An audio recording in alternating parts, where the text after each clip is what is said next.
What's good, fam? It's your boy Devin back with another video. We're going to be reacting to Growing Up as Half Japanese in the U.S. Featuring JANINE ODA.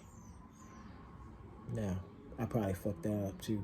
But yeah, man, if you haven't subscribed to the channel yet, subscribe right now. Hit the post notification bell. Click on all so when I upload any videos, y'all will not miss it, alright? Let's get it. Hi. どうも、こんにちは。よろしくお願いします。こんにちは。こんにちは。見えますか？ I'm sorry, what did you say? Sorry. I Oh, was she pretty. speaking Japanese, right? Sorry.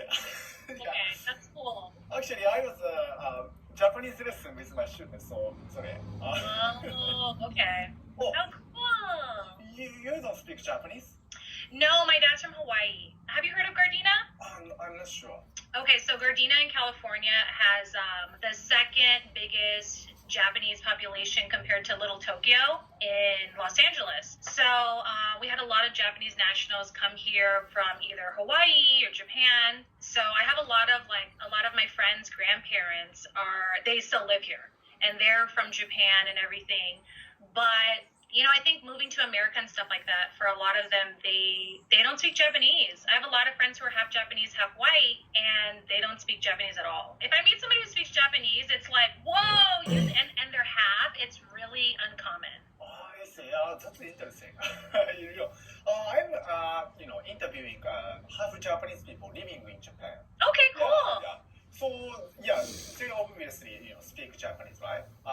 Some of them can't speak English actually. So Really? Yeah. Wow. So things quite different seems like. Sorry. First of all, could you introduce yourself a little bit? My name is JANINE ODA, and I'm an actress. I'm not sure if you guys have seen, but I'm on a YouTube show called Yappy. It's on Wong Fu's channel, and I'm half black, half Japanese, and I'm from Gardena, California. Yeah, actually, I watched the Yappy. Oh, you did? I was Yeah. gonna ask. You saw me Yeah. doing Yappy. So I'm actually quite a big fan of that. One Oh, from okay. I was production. gonna ask if you liked it, and maybe I look the least Asian in my family because my sister, she looks more Asian than me, and then my brothers look, you can tell by their eyes that they're half Asian. But most people don't know I'm half Asian. Yeah, I couldn't tell that actually. Yeah, a lot of Japanese people, growing up, they're always like, are you? Who's half Asian? I'm like, my dad. They're like, your dad? I'm like, yeah, my dad. A lot of my friends from my hometown area in Gardena and Torrance, a lot of them are Asian and of different Asian ethnicities. I have some Korean friends, some Vietnamese friends, some Japanese friends. And, I think, I remember someone asked them that, like, do you think of JANINE as Asian or as black? And some said they think of me as black, and then some said they don't think of me as anything. They think of my personality first. But growing up, there was some people who some black people didn't consider me black. And the same goes for Asians. Some Japanese kids, they didn't consider me Japanese. They would say some mean things like, your dad marrying a black woman was probably banned from Japan, even though I was like, well, my dad's from Hawaii. He's not from Japan. There's just this stupid stuff like that. There's a lot of Japanese people in the Gardena area. We even have, so right next to my elementary school, there's a Japanese school. So after school, regular school was over, all the Japanese kids would go there and they would learn things in the Japanese language. So there was so much of the Japanese population living in Gardena that, we had to have Japanese schools. We have a big Buddhist community here. And, but whenever I would meet them, I would think like, hey, what's up?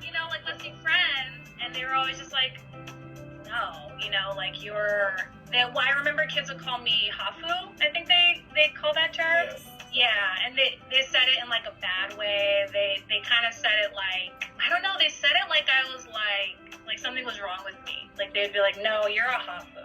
I'm not supposed to hang out.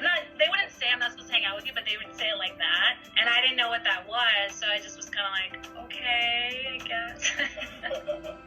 I had a couple incidents where, some of the black girls didn't want to be my friend because they said they would call me mean names, like, they would be like, oh no, you look too ching chong. They would say things like that. That's kind of insulting, right? Oh yeah, it's super insulting. I didn't know what it meant either. I was just like, just difficult, just because, like I said, you're not accepted by both groups. That's quite sad. Yeah, it is. It's, I mean, you know, whatever. What doesn't kill you makes you stronger. And eventually, now, as an adult, I have friends from both communities. You know, I have no problems or qualms with Japanese people or Black people. And even growing up, I never had a, you know, like a bitter feeling towards them. I always just wondered why, you know, why don't they want to be my friend? I don't know, you know. My experience, you know, like I said, Japanese people didn't accept me, and these few, I mean, it wasn't like it was a bunch of people, but it was like a group of girls in my middle school that were like these cool, really pretty Black girls, and they were in like drill team, and they just didn't accept me because I wasn't full Black, I guess, and because my dad was Asian. I mean, everybody would say the meanest things, like Black guys would come up to me and talk about my dad, make fun of my dad. And then when I got older in high school, it was, you know, you start to like people. You start to like guys or girls or whatever, and I was more attracted to, I started being attracted to Asian guys.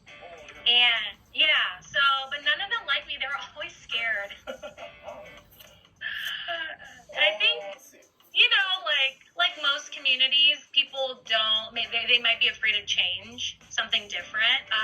So when there's a bunch of, you know, maybe the same type of culture, Asian culture, you know, in my experience, I feel like Asian men are more timid. They're more timid, they're more soft-spoken, they're not very outgoing, for the most part, in my experience at least. They really listen to their mothers. And, Asian mom is going to definitely take control. To be different, you know, for an Asian man, I think is hard, because there's a lot of pressure on you guys to do what you think is right. So probably to date or marry an Asian girl is probably good and normal, whereas to bring home, you know, even though I'm half Asian, the moms didn't consider me half Asian. They looked at me like, oh, you know, like it would be okay if you dated a white girl, but to date a Black girl, I always noticed was like, I don't know, maybe not good. I wouldn't be surprised if somebody now was like, nah, you know, like somebody from my high school. But I noticed that dating was hard, because like I said, like it was like, oh, you're too loud, your hair is too big, you know, like you're too crazy. My mom was kind of crazy. My mom was like fun and crazy, but you know, that's not like your typical Asian mom. She would like come up to my friends and be like, hey girls, how's it going? You know, that's too much for, I feel like, Asian people. My dad is very quiet. My dad's like a typical, like, old school Japanese man.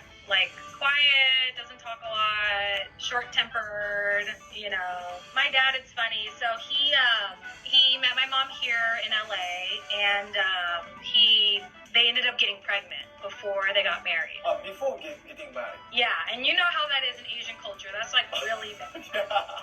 I didn't know that. Yeah, so my grandma was like you're out. You're not in the family anymore. Damn. You know, like Disapprove. yeah, disapprove completely. So until I was born, did she get over it? You know, once you see a baby, it's kind of like, okay. So could you talk about your first crush? My first crush, Asian guy. an Asian guy. It probably was, it was this guy named Jeff.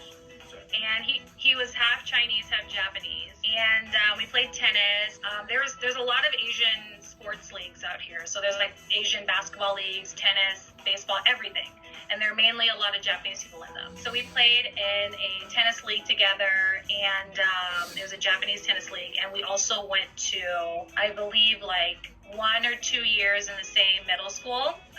I would always try to like accidentally run into him. Yeah. I also often do that. Huh? Yeah, that's exactly the same strategy. Yeah, I know. It's like, oh, hey, nice to see you. I totally do that. But I even used to work, when I was in middle school, they would have this class where you could work in the office. And I worked in the office, and I saw his class schedule. So I knew all of his classes, what time it was. So that's where I would like run into him, you know, accidentally. And then, he was always running away from me. He told someone else, like, oh, you know, she's kind of loud. She's kind of crazy. It was too much. Because he was very quiet, nerdy, like got really good grades, like good Asian kid, you know, like good grades, played tennis, you know, always on time, and just a good kid. Whereas I got okay grades. I played tennis, but I was like, you know, just a rambunctious kid. And then at the same time, you know, on top of that, we're 12. So he probably was already, you know, I can't imagine any Asian boy that dated at 12 was like very like, oh wow, you know, like that's pretty rare by itself. So that was probably my first crush. And then even throughout high school, I had crushes on like different Asian boys. Oh, always Asian.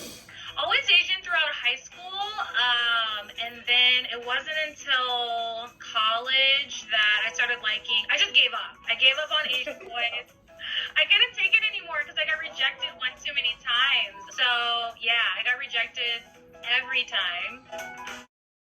All right, now when it came to her actually chasing her crush, he probably did think that she was fucking crazy, because honestly, if a guy would have did that, it would have went different. You know, we'd have been definitely called fucking crazy and the whole nine and stuff like that in some situations, because some of the times it's either just being consistent with your approach. Some women like that. Some women we pretty much like, yeah, this motherfucker's crazy.